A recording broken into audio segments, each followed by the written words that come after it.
Here are 25 one-album wonders, artists who produced one iconic album that defined their careers. These albums are not defined by a single mega hit, but are game-changing and beloved. These artists may have released other music, but nothing compared to their one standout album. Macklemore and Ryan Lewis took the music industry by storm in 2012 with viral hit, Thrift Shop. Their unique sound and catchy beats skyrocketed them to success, eventually earning them a Best Rap Album Grammy over huge names. However, their abrupt fame resulted in an underwhelming follow-up 4 years later, leading to fan rejection and a hiatus. Belgian-Australian musician Gotye gained popularity with his emotional pop music and hit, Heart's a Mess. However, his 2011 album, Making Mirrors, and the song, Somebody That I Used to Know, a duet with Kimbra, propelled him to international fame, winning a Grammy for Record of the Year. Despite fans wanting more, Gotye disappeared from the spotlight, content with collaborations and archival work. In 1999, Sisqó, the lead singer of R&B group Dru Hill, released Unleash the Dragon, which became a pop sensation thanks to hit single, Thong Song. Despite going 5 times platinum, Sisqó's subsequent releases struggled to match its success and the demand for new material dropped. Christopher Cross's 1979 self-titled album was a soft rock monster hit with the singles Ride Like the Wind and Sailing, leading to Grammy and Oscar wins. However, subsequent albums performed worse and his legacy remains in his initial success. Follow us on MSN for more entertainment news. Ace of Base's The Sign was a major hit in 1993, featuring the production skills of Danae Ives Pop and the songwriting talents of Max Martin. The album, originally named Happy Nation, gained popularity with hits like All That She Wants and The Sign. The group's synthesis of light reggae rhythms and synths became a breakout formula. While their cover of Bananarama's Cruel Summer scored a final top 10 hit, the death of Danae Ives Pop took a toll on the group, resulting in a decline in popularity. In 2003, Evanescence took the rock world by storm with their debut album, Fallen, featuring hits like Bring Me to Life and My Immortal. The band stood out in the dying subgenre of nu metal with their goth-y, angsty sound and the powerful vocals of Amy Lee.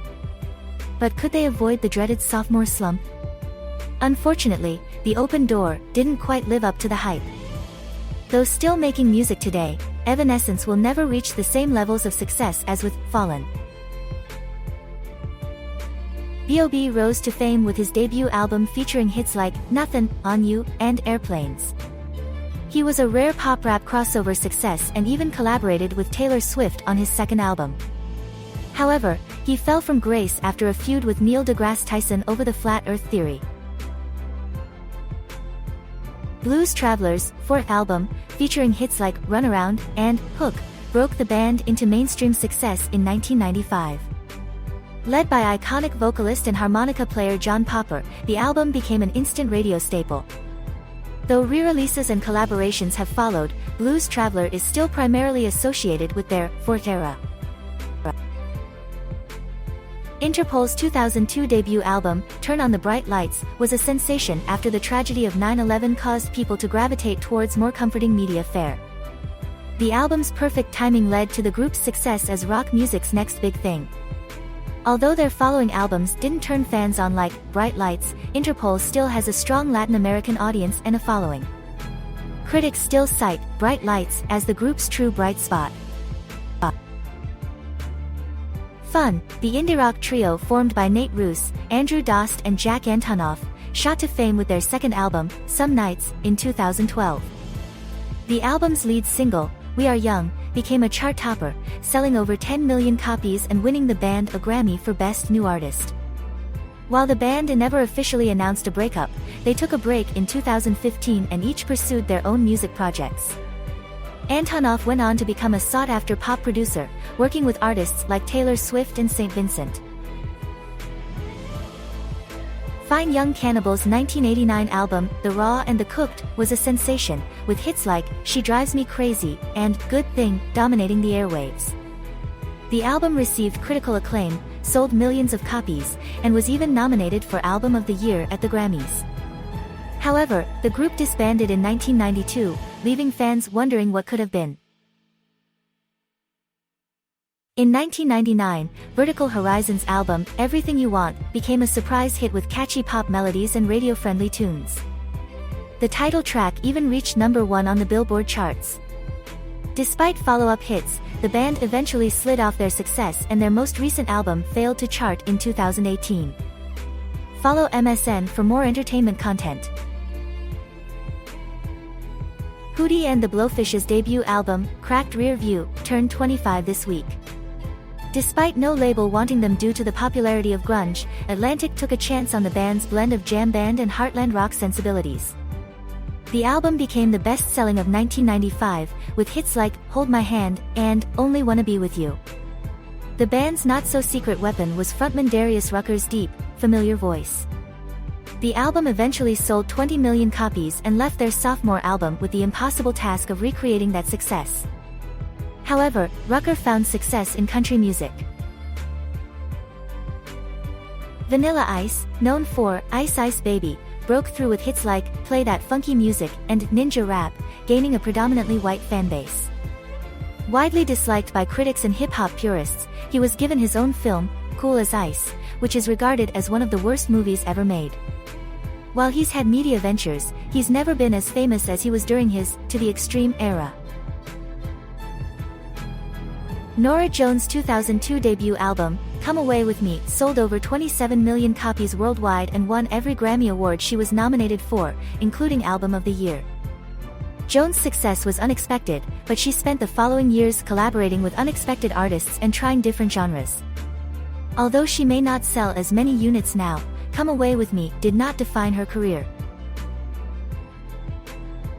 Australian rockers Jet released their debut album, Get Born, in 2003.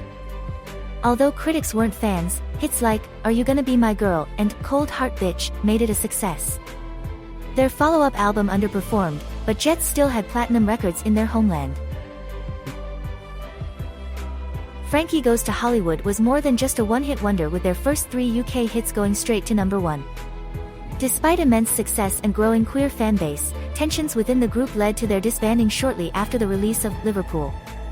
An imposter group tried touring under their name in the 90s, but was quickly exposed. Neutral Milk Hotels, In the Aeroplane Over the Sea, is a classic album that set the music press on fire. Despite only releasing 2 albums, the band's legacy is enhanced by their absence from the music scene, making them synonymous with contemporary independent music. Neutral Milk Hotel proves that great bands need not have an elaborate machine to stress their importance. Gnarls Barkley's Saint Elsewhere was an unexpected success, featuring a melding of psychedelic soul and rap/pop/soul idioms. Lead single, Crazy, became the UK's first chart-topping single based on downloads alone. While the follow-up album fell short, the debut remains legendary and both members have since focused on other projects. KT Tunstall's album, Eye to the Telescope, electrified Top 40 radio in 2005. Songs like Black Horse and the Cherry Tree and Suddenly I See dominated the airwaves, making her a potential regular hitmaker. However, her subsequent records debuted at lower placements and whittled her audience down to just the hardcore. Despite this, her music still holds up nearly 2 decades later.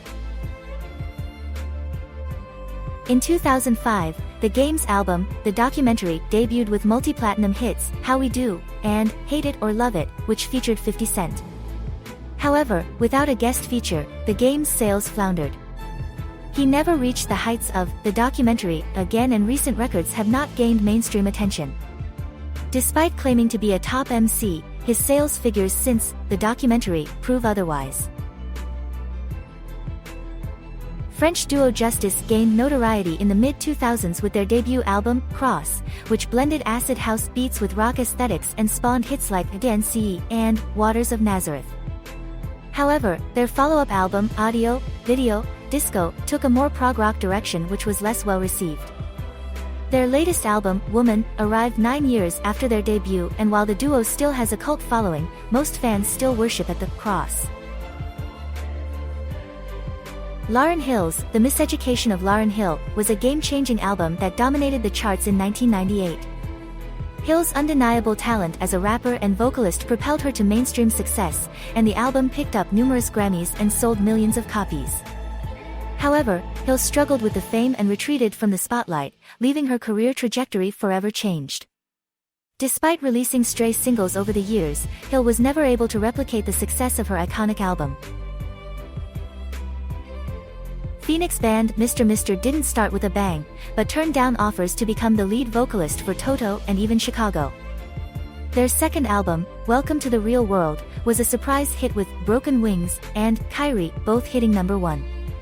However, with a sound that blended in with the generic pop rock of the 80s and difficulty in producing a successful follow-up, the band eventually broke up after their label refused to release their fourth album. Sananda Maithreya, previously known as Terence Trent D'Arby, rose to fame in the late 80s with their Prince-inspired album Introducing the Hard Line. The album established them as an overnight success with hits like Wishing Well, though their claim that it would be the most important record since Sgt. Pepper was met with pushback. While their follow-up album ventured into more experimental territory, it failed to meet the commercial success of Introducing the Hard Line.